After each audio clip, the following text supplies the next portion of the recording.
اعوذ باللہ من الشیطان الرجیم بسم اللہ الرحمن الرحیم۔ اب اس کے بعد ذکر شروع ہو رہا ہے حضرت ابراہیم علیہ السلام کا۔ وہ بات سمجھ لیجئے کہ کیا وجہ ہے اس کی۔ دیکھیے حضرت ابراہیم کی نسل کی یہ دو شاخیں چلی، ویسے تو تین ہیں۔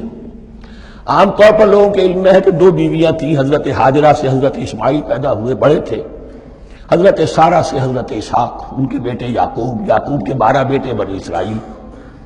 حضرت اسماعیل کو حضرت ابراہیم نے آباد کیا خانہ کعبہ کے پاس لا کر، بواد غیر ذی زرع، تو وہاں یہ جو ایک نسل چلی۔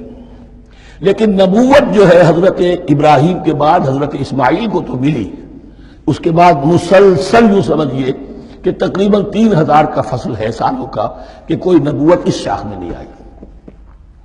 نبوت کا سلسلہ چلا دوسری شاخ میں، حضرت یعقوب، حضرت اسحاق، حضرت یعقوب، حضرت یوسف، چلتے جائیے، اور پھر حضرت موسیٰ اور ہارون سے شروع ہو کر حضرت عیسیٰ اور یحییٰ تک 1400 برس مسلسل۔ اگرچہ تیسری شاخ بھی تھی، بنو قطورہ کہلاتے، تیسری اہلیہ آپ کی تھی قطورہ۔ بنی قطورہ میں سے ان کی اولاد بڑی کثیر تھی، ان میں سے ایک مدین تھے، مدین یا مدیان، ان میں حضرت شعیب کی بعثت ہوئی تھی۔ حضرت شعیب بھی حضرت ابراہیم کی نسل میں سے ہیں، لیکن بنی مدیان میں سے۔ بہرحال اب چونکہ حضور کی بعثت ہوئی بنی اسماعیل میں، ادھر بنی اسرائیل ہیں جن سے یہ خطاب ہو رہا ہے، سابقہ امت مسلمہ، اور اب یہ امامت الناس منتقل ہونے والی ہے بنی اسرائیل سے بنی اسماعیل کو۔ تو اب اگر اس انتقال کے وقت نقل، اگر وہ جو کامن فیکٹر ہے اس کا تذکرہ کیا جائے تو بات آسان ہو جائے گی۔ ابراہیم ہی تو جد امجد ہے نا تمہارے، تم یعقوب کی اولاد ہو، ٹھیک ہے، لیکن یعقوب کس کے بیٹے تھے؟ اسحاق کس کے بیٹے تھے؟ ابراہیم کے۔ تو یہ دوسری نسل میں تو ابراہیم ہی کی ہے۔ اس حوالے سے ان کے لیے سہل بنایا جا رہا ہے کہ بات کو سمجھو۔ یہ صرف یہ ہے کہ دو پیڑھی اوپر جا کر مل گئے اور لانا خیر سنا۔ اور حضرت ابراہیم نے خانہ کعبہ کی تعمیر کی، اور اسے اب مرکز بنانا ہے اہل توحید کا، لہذا یہ ساری گفتگو اب شروع ہو رہی ہے۔ 4 رکوع اب وہ ہے 15ویں سے شروع ہو کر 98ویں تک، جن کا اصل مضمون ہے تحویل قبلہ۔ وَإِذِ ابْتَلَىٰ إِبْرَاهِيمَ رَبُّهُ بِكَلِمَاتٍ فَأَتَمَّهُنَّ، اور ذرا یاد کرو جب ابراہیم کو آزمایا اس کے رب نے بہت سی باتوں میں۔ میرا ایک کتاب چاہے حضرت ابراہیم کی شخصیت پر، حج اور عید الاضحیٰ اور ان کی اصل روح، اور اس میں ایک تحریر ہے، ایک تقریر ہے۔ جو تحریر ہے وہ مجھے بہت پسند ہے کہ کیسے کیسے امتحان آئے ہیں حضرت ابراہیم علیہ السلام پر۔ فَأَتَمَّهُنَّ، اب یہ ایک جملے میں ایک پوری داستان ہے۔ اس نے ان سب کو پورا کیا، سب میں پاس ہو گیا، ہر امتحان سے کامیابی کے ساتھ، with flying colors، ہر امتحان سے نکلے۔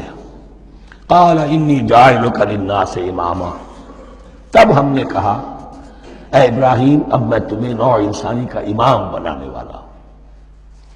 قَالَ وَمِن ذُرِّيَّتِي، انہوں نے کہا اور میری نسل کے بارے میں بھی یہ وعدہ ہے کہ نہیں؟ قَالَ لَا يَنَالُ عَهْدِ الظَّالِمِينَ، فرمایا میرا یہ عہد ظالموں سے متعلق نہیں ہوگا۔ مطلب کیا ہوا کہ تمہاری نسل میں سے جو صاحب ایمان ہوں گے، نیک ہوں گے، سیدھے راستے پر چلیں گے، ان سے ہمارا وعدہ ہے، لیکن نسلیت کی بنیاد پر نہیں ہے کہ جو بھی تمہاری نسل میں سے لازماً وہ اس وعدے کا مصداق بن جائے۔ وَإِذْ جَعَلْنَا الْبَيْتَ مَثَابَةً لِلنَّاسِ وَأَمْنًا، اور یاد کرو جب کہ ہم نے گھر کو، اپنے گھر کو، بیت اللہ کو قرار دے دیا لوگوں کے لیے زیارت کی جگہ، لوٹ کے آنے، لوٹ کر آؤ، حج کرو، مَثَابَةً لِلنَّاسِ وَأَمْنًا، اور اسے امن کا گھر قرار دے دیا۔ وَاتَّخِذُوا مِن مَّقَامِ إِبْرَاهِيمَ مُصَلًّى، اور ہم نے حکم دیا کہ مقام ابراہیم کو اپنی جائے نماز بنا لو، نماز پڑھنے کی جگہ بنا لو۔ آج کل تو بعض علماء نے یہ کہا ہے کہ مقام ابراہیم سے مراد کوئی خاص پتھر نہیں ہے، بلکہ اصل میں وہ تو پوری جگہ جو تھی وہ مقام ابراہیم، حضرت ابراہیم وہاں آباد ہوئے تھے۔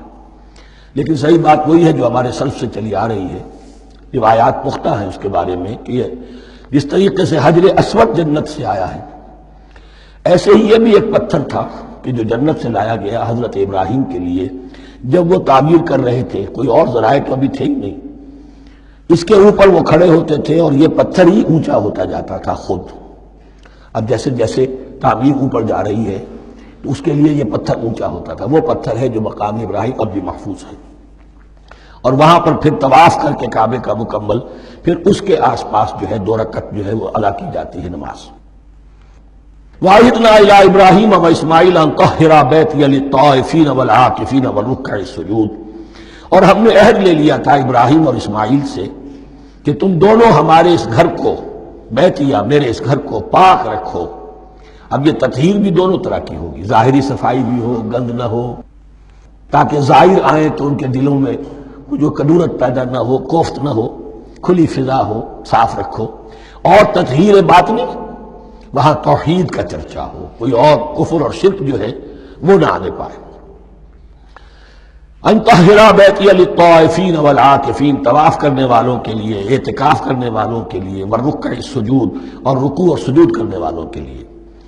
وَإِذْ قَالَ إِبْرَاهِيمُ رَبِّ اجْعَلْ هَٰذَا بَلَدًا آمِنًا وَارْزُقْ أَهْلَهُ مِنَ الثَّمَرَاتِ مَنْ آمَنَ مِنْهُمْ بِاللَّهِ وَالْيَوْمِ الْآخِرِ.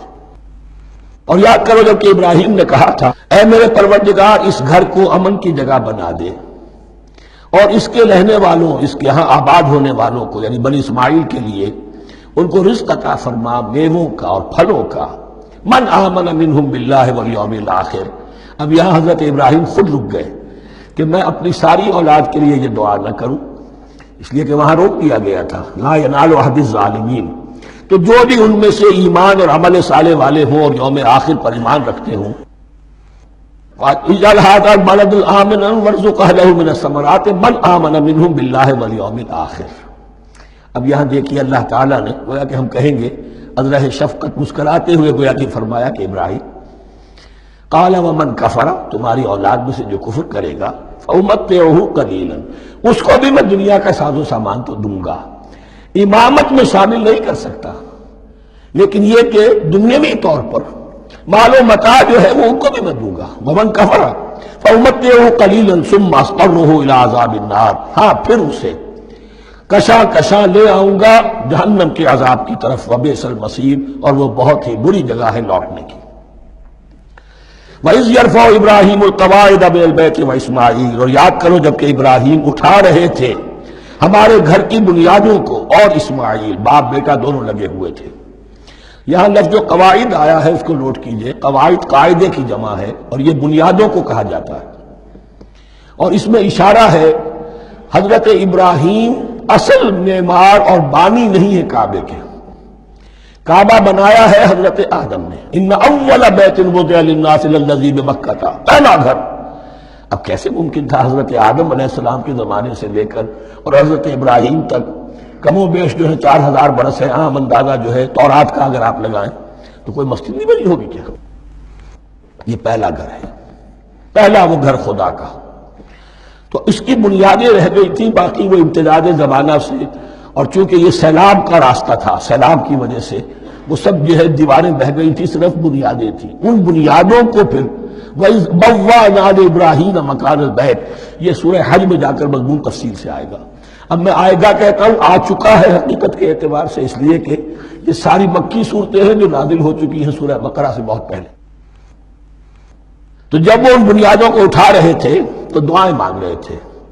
ربنا تقبل منا انک انت السمیع العلیم، اے رب ہماری اس کوشش کو، ہماری اس مشقت کو، محنت کو قبول فرما. باہر گھر بنا رہے ہیں، پتھر اٹھا اٹھا کر لا رہے ہیں. حضرت اسماعیل کی عمر اس وقت لگ بھگ 13 برس ہے، ہاتھ بٹا رہے ہیں.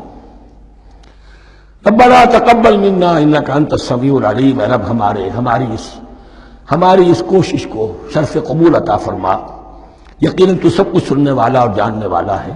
ربنا وجعلنا مسلمین لک، اور اے رب ہمیں اپنا فرما بردار بنائے رکھ. نوٹ کیجئے ابراہیم کہہ رہے ہیں. تو میں اور آپ اگر مطمئن ہو جائیں کہ میری موت لازماً حق پر ہوگی تو بہت بڑا دھوکہ ہے. ڈرتے رہنا چاہیے، اللہ کی پناہ طلب کرتے رہنا چاہیے. ربنا وجعلنا مسلمین لک، اے اللہ ہم دونوں کو اپنا فرما بردار بنائے رکھ. ومن ذریتنا امۃ مسلمۃ لک، اور ہم دونوں کی نسل میں سے اٹھائیو برپا کی جو ایک امت جو تیری فرما بردار امت ہو۔ وارنا مناسکنا، اور اے پروردگار تیرا گھر تو ہم نے یہ بنا دیا، اب اس کے جو رسومات ہیں وہ ہمیں سکھا، جو مناسک حج ہیں، ارنا مناسک، اب کیسے حج کریں، کیا آداب ہوں گے، طواف کیسے ہوگا، کیا کریں گے۔ وتب علینا، اور ہم پر اپنی شفقت کی نظر فرما، انک انت التواب الرحیم، یقیناً تو ہی ہے بہت ہی زیادہ توبہ کا قبول فرمانے والا اور شفقت کے ساتھ رجوع کرنے والا اور رحم فرمانے والا۔ صدق اللہ العظیم۔